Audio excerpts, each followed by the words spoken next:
Wow, can you believe it? We've been on the mission field here in Botswana for a full year now this month. And we've really tasted and seen the goodness of God through this time. We've really seen His hand in absolutely everything. Even the day that we left South Africa, our trailer lost 3 of its wheel nuts, and the 4th one was literally on a thread. And by the grace of God, He kept us safe. Even the Botswana border was still closed that time, and the Lord made a way for us over that border. Even when just before we got to the village of Sepupa, we had a flat tire, and by some odd reason, even the spare tire was flat. But through that, by the grace of God, we met awesome people that actually helped us on the way. We've really seen, when we got here, the only ministering thing was the church that was here, and there was literally about 10 people in the church.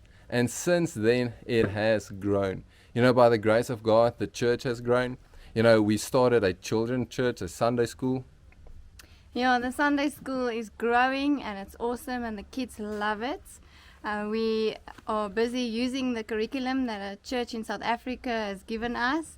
The kids love doing the memory verse. They love playing. They love the stories. They just love getting into the Word and loving on each other. Yeah, it's such an awesome thing, We're busy ministering on a weekly basis by the police, by the clinic, by the local primary school, and there we've seen the children grow, and it's such an awesome thing to see what the Lord is busy doing. We've also had 2 events, our Christmas. By Christmas time, we were able to give presents to the children, to the congregation.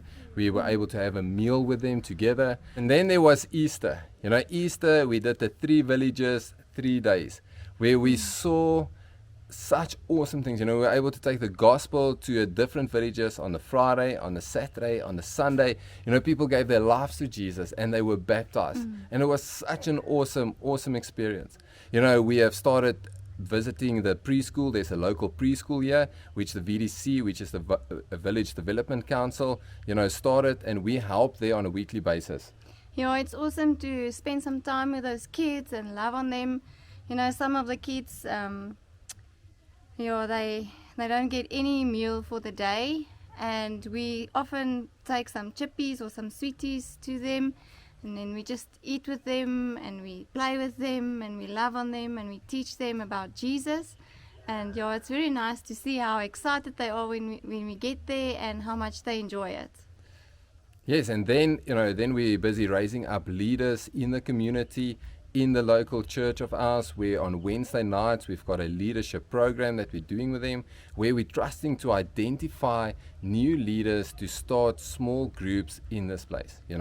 We've had the privilege, I've had the privilege to preach and speak and bring word and minister and pray with the local chiefs and also some of the local pastors here. Also, part of what we are doing is we are raising up Kialiboga, which is one of the young guys here that is assisting me in becoming the senior pastor in this place, And also what we are doing is we are having movie nights on a Friday. Every last Friday of the month, we've got a movie night, and that is just growing, and the people really enjoy that so much.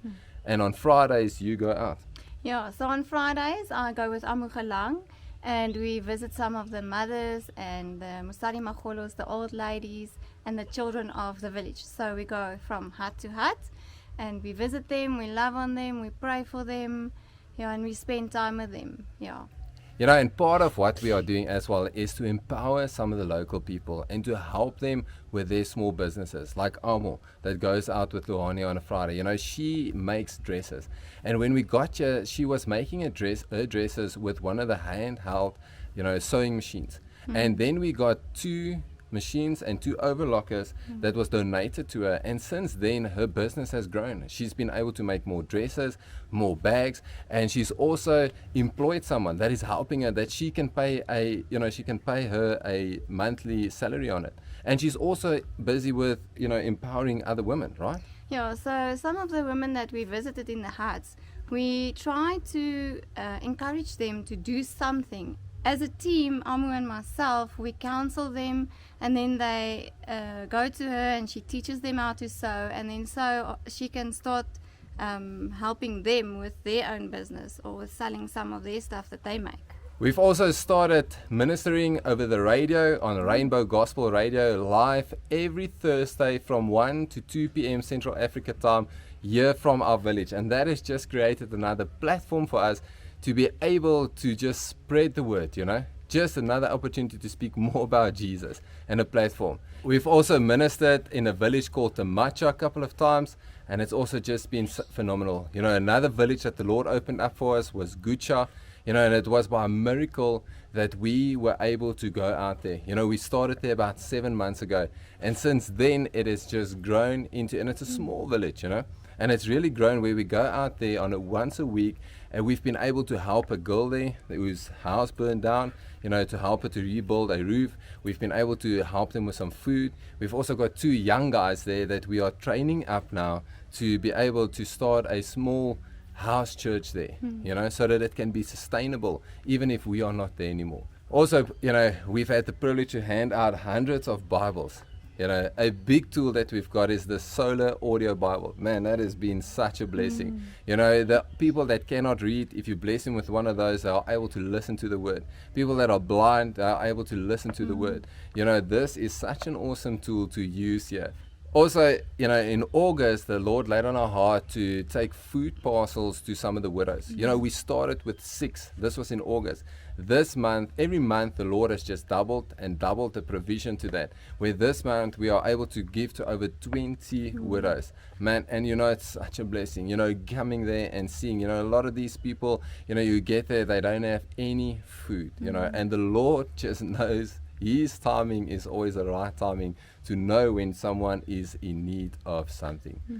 By God's grace, that has happened. Well, the Lord opened up a door for us now in the 2nd week of October to go to another village where we have not been, called Mohana. We went there, showed the Jesus film. People were on their knees in the dust, praying, giving their lives to Jesus. God's goodness has just been with us through every single thing, We've also had the opportunity to do the social media, where in the beginning when we started here, the Lord said, show the people what is happening in the mission field. And since then, it has grown, and a lot of what we do, we post on the social media. So go and like it, go and follow it. It's called Our Missions Life, and then last but not least, we want to thank the Lord for everything that He has done for us in this time. Without Him, we will not be able to do any of this, Then we want to thank every single person that is on their knees, praying for us, praying with us, that is supporting us, that is guiding us, that is teaching us. Without you, this also won't be possible, because we know how important it is that people pray for you. And then our partners, our financial partners, we just want to thank each and every single one of you for believing in this, believing in what we're going to do, knowing that this is good ground. We strive to make sure that we are transparent in everything that we do, and that is what we want to do. So we just want to say thank you to each and every single one of you, and we are really looking forward to what the Lord's going to do in this year. He's already been speaking to us, and we know the plans are going to be big. So we just want to say bless you and thank you. Bye-bye. Bye.